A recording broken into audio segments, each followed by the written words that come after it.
So today we've got a little bit of a different video, something I don't normally do here on this channel, but I actually just received the package, and the package was from Google.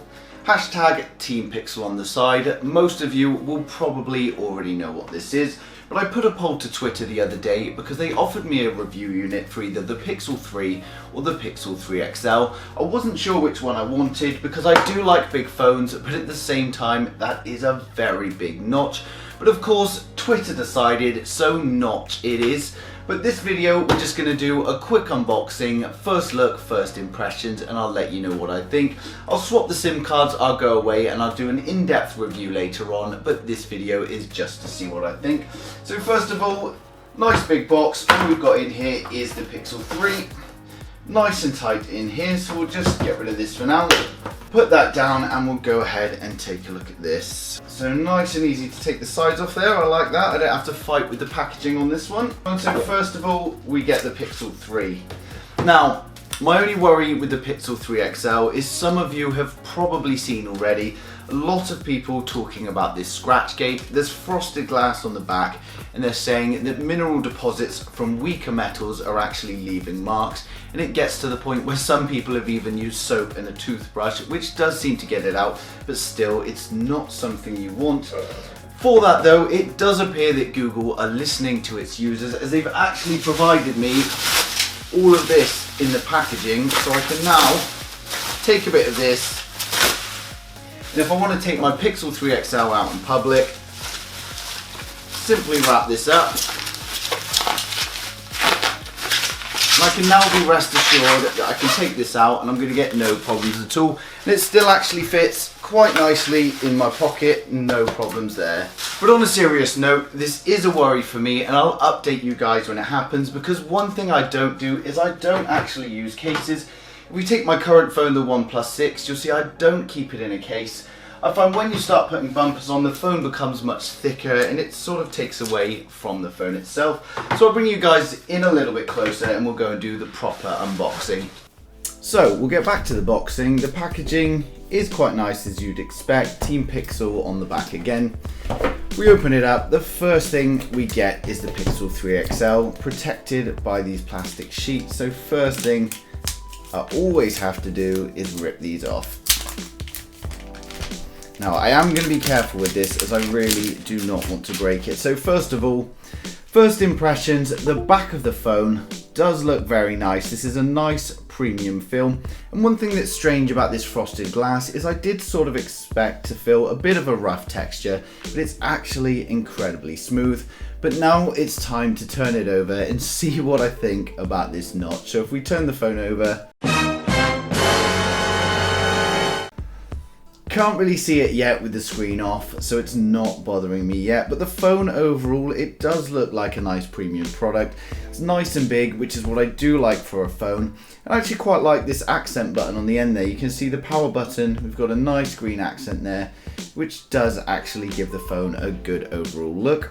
But we'll see what we've got in the rest of the box and then we'll turn this on. So I'm just going to put that down very carefully, as I don't want to scuff it just yet. So if we pull this up, next we've got the SIM tool. What else have we got in there? Stickers and some manuals, so we don't need those. In here, oh, we've got some earphones, so we'll take these out and see what these look like.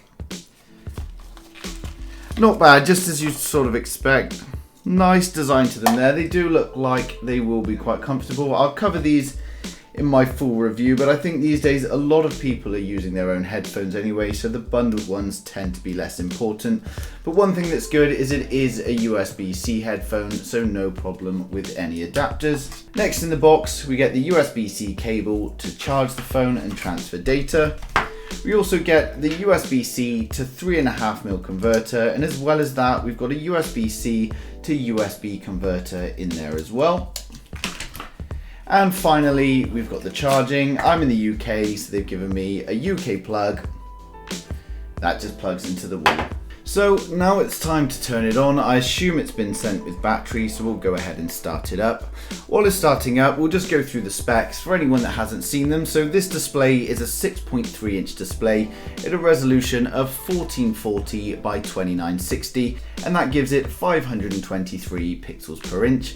It's also protected by Gorilla Glass 5. It comes with Android 9 out of the box, powered by the Snapdragon 845. You get 4 gigs of RAM, and it comes in 64 or 128 gig storage. I'm not actually sure which one this is yet.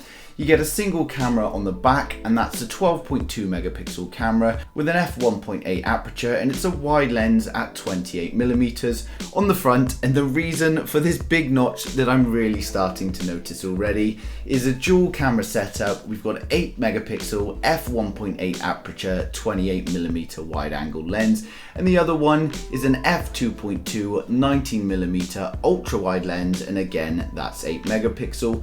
You also get 3430 milliamp hour battery. It's got Bluetooth 5 wireless charging and all of the usual stuff. So let's go ahead and press start.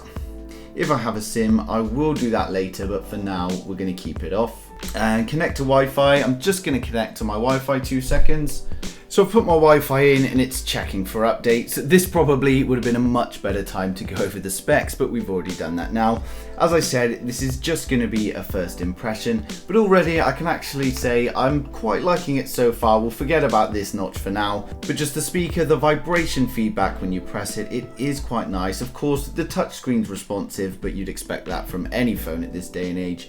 So I'm just going to quickly sign in to my Google account. But if we do take time to just have a quick look, one thing I would say is the back, I love it. If this was my phone, I would really appreciate it.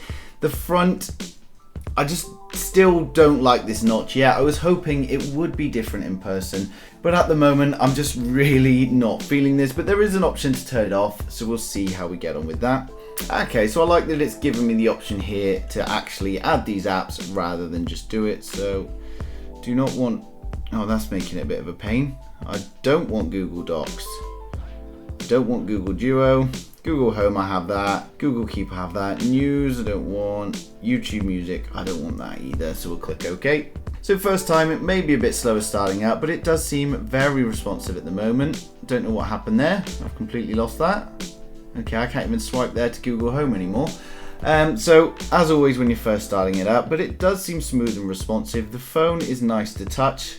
As you'd expect, the edges are very well done. It's very smooth over all of the edges. But first thing we're going to do here is turn off this notch. This is something that I've really wanted to see. Right, so let's go ahead and turn this off. So I have actually already enabled developer options on this. If I go through System, Advanced Developer Option. Right, so let's find the notch in here. If we scroll through, input, drawing, display output, hide. There we go. So actually that does instantly look a lot better for me. I'm not a fan of the notch, but then at the same time here, and as a lot of other people have mentioned, the trouble is on other phones you hide the notch and then your system icons bump up there, so you're not really wasting as much screen space. Whereas here they've pushed the whole thing down, my icons are at the top, so I have lost a bit of screen space there. It does look nice, however, and I think I probably will be using it in this mode, but we'll just see what other options we've got. So corner cutout,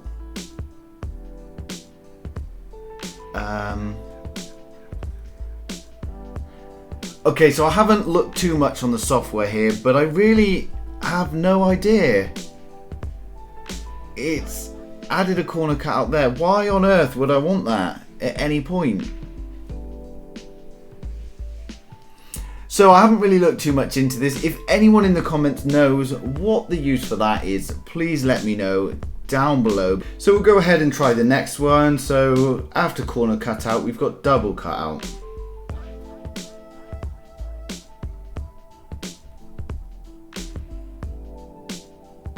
It's still on corner cutout, so I'm again not sure what's going on here. If we go back into, oh, wrong one. If we go back into our developer options, find this notch option again, display cutout, it is on double, tool cutout. Now we'll Try double cutout. Oh! Okay, so this is interesting. Why on earth you'd want 2 notches is beyond me. I mean, fair enough if you wanted some symmetry, but they're not even symmetrical. If you look at that, there's because of this chin on the bottom there, it is much bigger. So I can honestly say I don't think anyone will be using it in this mode unless it's just a joke. And if we go to tool cutout, oh, so is that just a double cutout again? But I'm not sure what it's done here. So I'm going to go to hide again. There, we've got it hidden. If I go to tool cutout, no, it's done nothing. So mine doesn't seem to like changing between these. Go back to corner, that works. Tool cutout, it stays the same. So I don't know what tool cutout is, but it seems to me that it just stays on whatever I had it on last. So I'm not really sure what that is, apologies. Tool cutout doesn't seem to be working on my device, so hopefully that is sorted soon. One thing we'll do now is a quick video test. So did I get YouTube pre-installed? Yes, I did. So I'll update it quickly. I'll skip this in the video, but we will update. Right, so we'll go ahead and open it up. I'll choose some copyright-free music just so we can actually have a look. Wait for the ad to play, as always. No, thank you. Turn the volume up a little bit.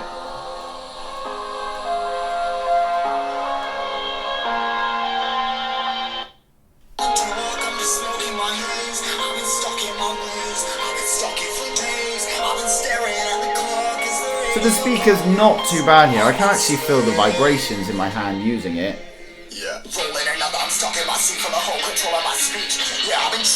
So it's not too bad there. If I just stop that.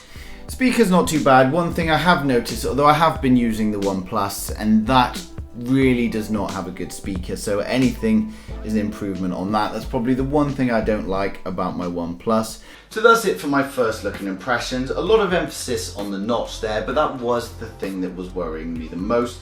It does seem like an okay phone overall, but of course I'll get back to you when I've done my full in-depth testing. Now, full disclosure, of course, this was sent to me by Google. I didn't pay for it, but I will be giving it a 100% honest review as always. But as always, if you've got any questions or there's anything specifically you want me to test on this, just ask down in the comments below and I'll make sure to include it on my review. And also, if you know what the reason for that little corner notch was, that would be very helpful as well. But of course, I will do some research and find out before the review anyway. But thank you for taking the time to watch this video, and please don't forget to like, share and subscribe to the channel.